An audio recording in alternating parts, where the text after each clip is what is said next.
নমস্কার বন্ধুরা, মল্লিকার হোম কিচেনে আপনাদের স্বাগত। আমি আবারও আপনাদের কাছে একটা দারুণ স্বাদের রেসিপি নিয়ে চলে এসেছি, চিকেন কাবাব। চলুন তাহলে শুরু করি। আমি একটা মিক্সির জার নিয়ে নিয়েছি, তাতে নিয়ে নেব 300 গ্রামের মতো বোনলেস চিকেন।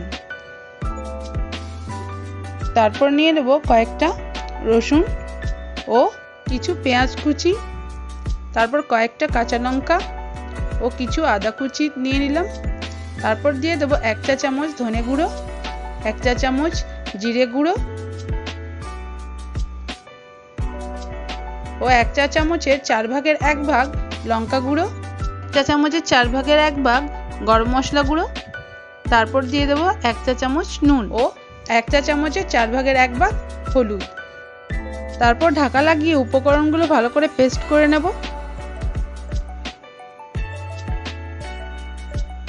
পেস্ট করে নিয়েছি। একটা কাচের পাত্রে চিকেনের পেস্টটা ঢেলে নেব।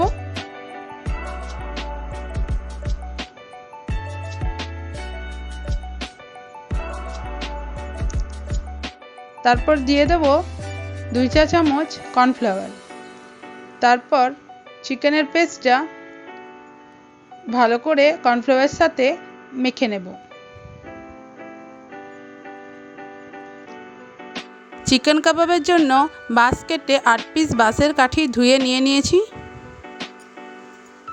তারপর একটু একটু করে চিকেনের পেস্ট নিয়ে ওই কাঠির মধ্যে গোল গোল শেপ করে লাগিয়ে দেব। এইভাবে এক এক করে আমি সব চিকেন কাবাবের পিসগুলো বানিয়ে নেব। দেখুন কত সহজেই হয়ে যাচ্ছে।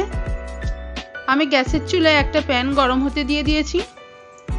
গরম হয়ে গেলে তাতে দিয়ে দেব কিছু পরিমাণে সরষের তেল। আমি এখানে সরষের তেল ইউজ করেছি, আপনারা চাইলে সাদা তেলও ইউজ করতে পারেন।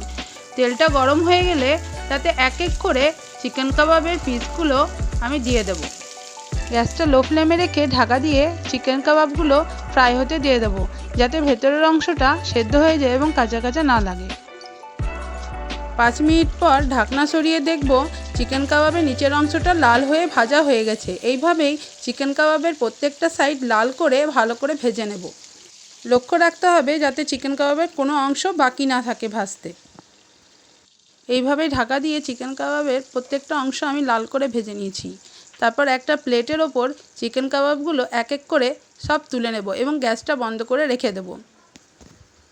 আমার বাচ্চারা টমেটো সস দিয়ে চিকেন কাবাব খেতে খুব পছন্দ করে। আপনারাও একবার বাড়িতে ট্রাই করে দেখবেন, দারুণ টেস্ট হয়। বন্ধুরা, আমার রেসিপি যদি আপনাদের ভালো লাগে তো আমার চ্যানেলটা একটু লাইক অ্যান্ড সাবস্ক্রাইব করে দেবেন এবং আমাকে একটু এগিয়ে যেতে সাহায্য করবেন। ধন্যবাদ বন্ধুরা।